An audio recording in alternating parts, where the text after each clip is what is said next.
બધાને વાર્તા આજે સાંભળવાની છે ને? કઈ વાર્તા સાંભળવી છે બધાએ? બકરી અને તેના બચ્ચા. કઈ વાર્તા સાંભળવાની છે? બચ્ચા. એક હતી બકરી.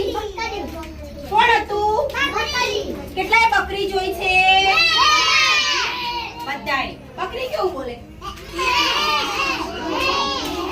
બકરીને 7 બચ્ચા હતા. કેટલા હતા?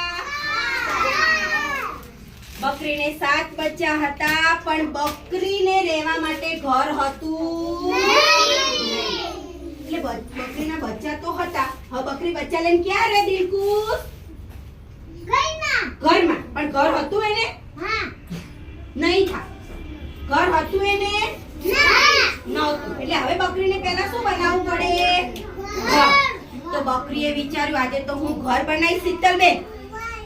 તો ઘર બનાવવા માટે એમની જોડે કશોય સામાન હતો નહીં.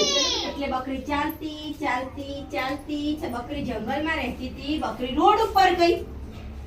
રોડ ઉપર રોજ સવારે માલ સામાન વેચવા માટે ગાડા નીકળતા હતા.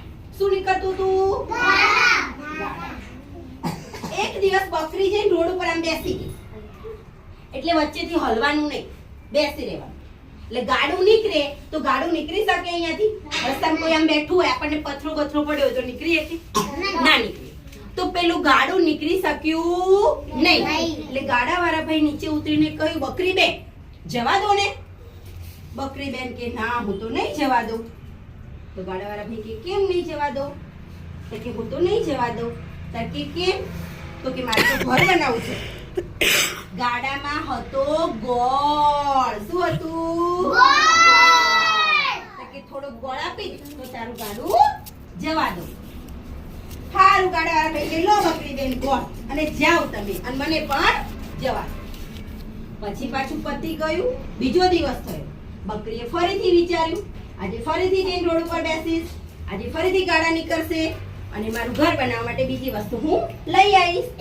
રોડ ઉપર જઈને બેઠા એટલામાં ગાડાવાળો ભાઈ ધીરે ધીરે ધીરે ધીરે ગાડું લઈને નીકળ્યો. ગાડામાં હતા શેરડીના સાઠા. શેરડી જોઈ છે બધાએ? ઉત્તરાયણમાં ખાધી હતી ને? શેરડી લાંબી હોય ને? તો શેરડીના સાઠાવાળો નીકળ્યો. બકરી બેને જોયું કે શેરડીના સાઠાવાળો ભાઈ આવે છે. ગાડામાં શેરડીના સાઠા છે એટલે પાછા બકરી બેન જઈને રસ્તામાં આમ બેસી ગયા. મસ્ત મજાના બેસી ગયા. એટલે શેરડી વાળો નજીક આવ્યો અને પેલા કીધું, બકરી બેન શું બેસી ગયા છો? જવા દો ને મને.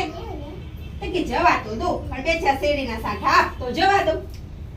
સારું. પેલો શેરડીના સાઠાવાળો ભાઈ પેલો ગાડાવાળો ભાઈ કે લે સાઠા લઈ લો અને મને જવા દો.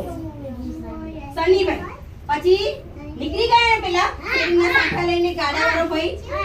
આવી રીતે થોડા દિવસે એક વખત નાળિયેર ભરેલા હતા. તો નાળિયેર મળ્યા. એક દિવસ શેરડી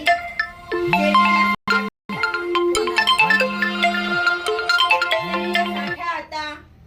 આ રીતે અલગ અલગ વસ્તુ બધું મળી ગયું. બકરી બેને તો બધી વસ્તુ ભેગી કરી. એના 7 બચ્ચા હતા. કેટલા હતા? 7 બચ્ચાને રહેવા માટે એને શું સરસ મજાનું ઘર બનાવવાનું હતું. બનાવવાનું હતું ને? તો બકરી બેને તો પછી શેરડી ગોઠવી. એની ઉપર નાળિયેરના પેલા હોય ને એ ગોઠવ્યું. નાળિયેર ગોઠવ્યા અને શેરડીના સાઠા ઊભા કર્યા. સરસ મજાનું ઝૂંપડું બનાવી દીધું. આ ઝૂંપડામાં એના 7 બચ્ચાને બકરી બેન રહેવા લાગ્યા. હવે બકરીને બચ્ચાને ખવડાવવા માટે ખોરાક જોઈએ કે ના જોઈએ? બકરીને કોઈ ઘરે ખાવાનું આપવા આવે? પણ જંગલમાં એક વાઘ રહેતો હતો.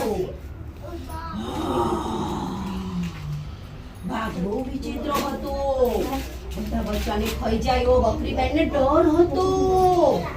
બકરી બેને બચ્ચાને કીધું કે હું ખાવાનું લેવા માટે જાઉં છું, પણ તમારે દરવાજો ખોલવાનો નહીં. હું આવું પછી જ તમારે દરવાજો ખોલવાનો.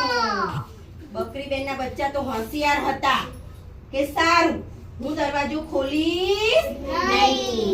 વાઘને બીજા દિવસે ખબર પડી કે બકરી બેન જાય છે તો બકરી બેનના દરવાજે જઈને ઊભો રહીને દરવાજો ખખડાવે સારી રીતે.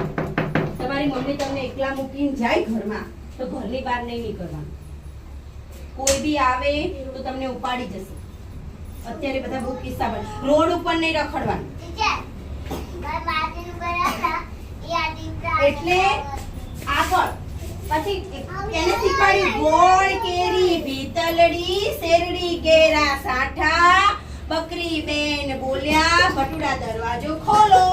આવું હું બોલીશ પછી તમારે દરવાજો ખોલવાનો. વાઘભાઈ તો આયા. વાઘના પગ કેવા હોય મોટા મોટા પંજાબી શું તો જૈન દરવાજા ગયા ઊભા પર દરવાજો આમ ખખડાયો. પણ દરવાજો પેલા ભાઈ ખોલ્યો, બચ્ચાએ ખોલ્યો. બચ્ચા ચાલાક હતા એટલે દરવાજો ખોલ્યો. જો દરવાજો ખોલ્યો હોત તો શું થાત? કોણ ખાઈ જાત? કોને ખાઈ જાત? કોના બચ્ચાને? બકરીના. કેટલા બચ્ચા હતા? 7. Very good. બરાબર. એટલે કોઈ દિવસ આપણને કોઈ કીધું હોય કે આવું નહીં કરવાનું તો એવું નહીં કરવાનું. દરવાજો ખોલ્યો હોત તો પછી બધા બચ્ચા કેવા થઈ જાત? મરી જાત. હે અક્ષરભાઈ? Very good. તાલી